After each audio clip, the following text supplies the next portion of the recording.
Hey, so what is going on, everyone? It is me, Mr. Mario, and today I'm going to be bringing to you my Game of the Year for 2015. Now, I want to make a few things clear. First off, I have not played, every game out there, and there are several games that have been great Game of the Year contenders that I have played, and for, different reasons, I've either just felt like they weren't my Game of the Year, or I just did not, follow suit with them. I'm going to actually talk about that because I'm going to have, quite a few honorable mentions here because there are a few games that I would love to play from this year, and there are other games that I feel like I should devote some more time to, but I just haven't for whatever reason. But I also felt like this would be fitting for a final video for 2015, just like I did with my 2014 Game of the Year, where that was the last video that went up on the channel in 2014. And this is also going to be more than likely the last video that I film, face to camera in this old apartment right here. So this is going to be the old apartment. By the time this video goes out, I'll actually be moved into a new apartment, but I felt like this would be a good goodbye to this place because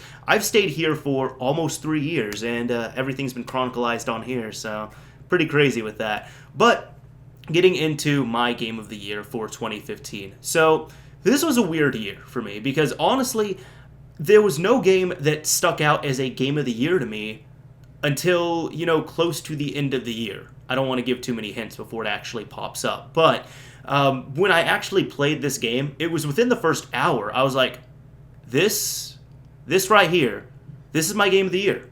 Like the first hour, I knew that's what it was going to be, and I didn't go into the game hyped or anything like that, but it was just one of those things where there's sometimes you just play a game and you just instantly know this is a game that you really like. And for me, it was that first hour, so I said, okay, I might be getting a little overzealous. Let me play it. And so far, at least at this moment in time, I've put over 40 hours into this one game.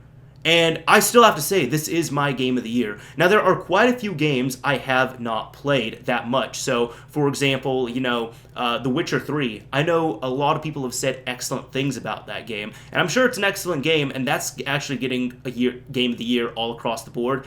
I didn't play it that much. For whatever reason, even some of my coworkers I was working with at the time, they were saying, I'm surprised you're playing other games because you already own Witcher 3 and it's that good. I don't know. I mean, I thought it was a good game. I thought it was well done. I just didn't put that much time into it. But it might have to be one of those games where maybe in a year or two, I'll pick it up and I'll see, oh my god, this is excellent. This is a great game right here. And I'm sure it is. I'm not knocking it at all, but it's just one of those things. There's also other games I have not played. For example, I want to say it's Undertow or Undertale. I don't know what it is, but I know it's on PC, and I've literally heard about people crying over this game. I have not picked it up. But then there's been multiple other games that I have played as well, too, that I've really enjoyed but have not been Game of the Year to me. For example, one big one right here is Halo 5. Thought it was an okay to good game, not my Game of the Year. Black Ops 3, actually thought it was a good game. Again, not my Game of the Year. Life is Strange. I know a lot of people really loved that game. I thought it was a good game. The first episode, it was okay, and then it started picking up. But that game, actually, when I finished that game upset me to the point where I was like, this game is so good I have to uninstall it. So that was also a really good game that I'd recommend people pick up because I love those types of games, but definitely waiting for the sequel on that as well. The thing is, I also want to talk about what happened with a little bit of the games industry as well, too. So first off, this was kind of a year where there were a lot of remasters that really didn't need to get done. These are two good games, on their own, but did they need remasters? Not really, to be honest. This is also a year where a lot of people might either love or hate a game, which Battlefront is a great example of that. There's a lot of people that absolutely love it, and a lot of people that absolutely hate what EA has done and don't think that this accurately represents the Battlefront or Star Wars series at all.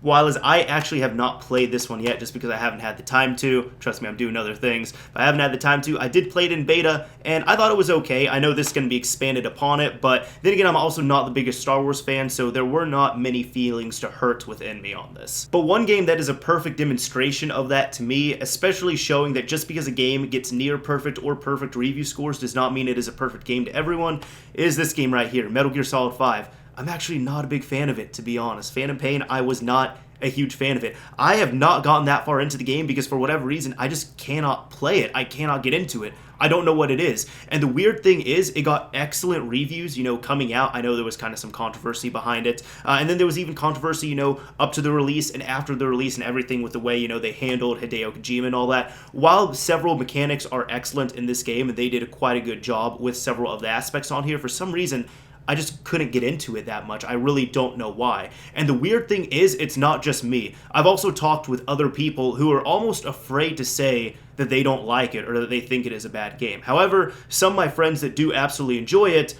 are the fans that are not really big Metal Gear Solid fans, so I don't know how it is. But at the same time, there's also huge Metal Gear Solid fans that absolutely fell in love with this game. This right here, Tony Hawk's Pro Skater 5, is a great example that with enough patches and with enough of a price drop, a game could actually be some stupid fun. Now, this was not designed by the original people that did Tony Hawk, but I did pick this up after a few patches came out for it. It came out horribly. It came out at $60, and I also paid $20 for this, and I'll honestly say, even though it is not the best Tony Hawk game, and there are some things that kind of irk me with it, it is still a really fun game, and I've gotten more than $20 of enjoyment out of this right here, so I do feel bad for the people that did pay $60 for this, but nonetheless, I have enjoyed it. And finally, the last honorable mention game I'd like to mention is Yoshi's Woolly World, because sometimes we just need a new take on things, and sometimes it's okay just to have stupid fun. I actually picked this up pretty recently, and a friend of mine and I have been co-oping it, and it has just been probably some of the most fun I've had with video games this year, so definitely a very fun game, and everything is all cutesy in here. It's okay to be cute sometimes. But even aside from games coming out, there's been multiple things that we thought would never happen. First off, there was the new Silent Hills game that was coming out that was supposed to be, you know, a really big thing, and one of the games that I can say I was truly hyped for,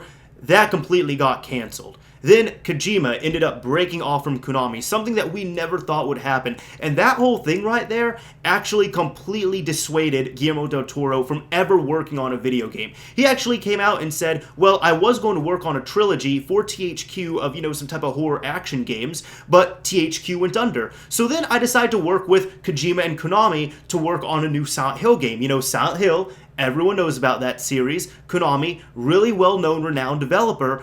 But guess what? All this other stuff happened, and Konami and Kojima completely split, which he said was something that was not supposed to happen. He would have never said. Nobody saw it coming. No one saw it coming. And with that, it is so disappointing, but it has completely killed any type of yearning he has had for making a video game, because he says every single time I touch a video game, it dies. Like, nothing happens out of it. The unexpected happens. There was also another big event that happened, which was unfortunately the passing of Satoru Iwata, which he brought a lot of great things to Nintendo and to the gaming industry in general, and also I feel like has a special place in most of our childhoods, either directly or indirectly. Whether you agreed with his practices when he was managing Nintendo or not, he was still a great guy, and I mean, I never met him or anything, but he seemed like an awesome person, and it's really unfortunate that, you know, he had to pass away. And that really made me think of morality, too, because I want to say he was like 55 or so when he passed away. He might have even been younger than that, but 55 sounds old to a lot of my younger viewers on here, but trust me, it's not. It really is not, and it was really unfortunate that he passed. But enough of that. I've talked about, you know, the gaming industry. I've talked about some of the highs, some of the lows, and I've talked about a bunch of honorable mention games. Now, what is my actual game of the year? Because that's what you all came here for. My game of the year is Fallout 4. I absolutely love this game. Now, I was not a huge fan of Fallout 3. I did put a decent amount of time into it, and honestly, the only reason why I played Fallout 3 originally was because I was absolutely hooked on Oblivion. Oblivion Elder Scrolls 4 is one of my all-time favorite video games, and I needed something else. I didn't really like Morrowind that much. I didn't want to go the other Elder Scrolls games, but Fallout 3 came out at around that same time I was playing Elder Scrolls, so after I finished up Oblivion, I picked up Fallout 3. I thought it was cool, but I wasn't that super into it. And then New Vegas came out, and I wasn't super into that as well either. I liked Fallout 3 more. But Fallout 4, I don't know what it is, but I can't stop playing this game. I try and play a little bit of Halo 5, I go back to Fallout 4. I try and play 20 minutes of any other game, I go back to Fallout 4. I get bored of Fallout 4, you know what I do? I play Fallout 4.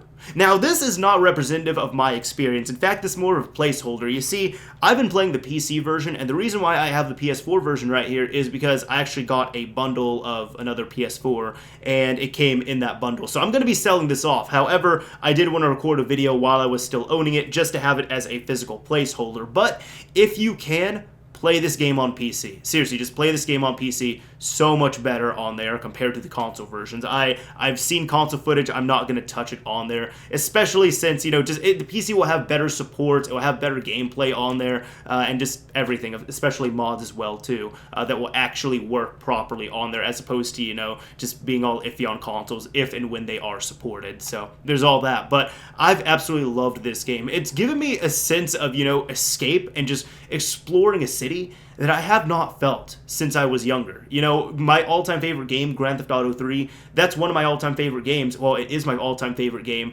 because I just loved going through that living, breathing city and being able to get the feeling of doing whatever I want to. And Fallout 4 exhibits that to me as well. Now, maybe, I know Fallout 3 also did that pretty well, but for some reason I've just gotten more into this. I've actually thought Fallout 4 was a better game. They got rid of the karma system that I didn't really like that much. They've expanded upon the special system in there where you could, set up your perks and everything like that. And it really has infinite playability to me. As I said, when I get bored of Fallout 4, I play more Fallout 4, and I just have more stuff to do in there. So this has been my game of the year. Now, some people might say, there's been a lot of people that have been upset with it, that have said, this game is more deserving, that game is more deserving, Fallout 4 is all glitchy. Fallout 4 might be glitchy, and it might not, be the prettiest looking game. It might need some refinement. I'm going to freely admit that. I'm not saying it's a perfect game, but I am saying it is my favorite game of 2015, and is the game that I have had the most fun with. Anyways, this Mr. Mario is signing off. Thank you all for watching, everyone. Let me know what your game of the year is, because you now know what my game of the year for 2015 is.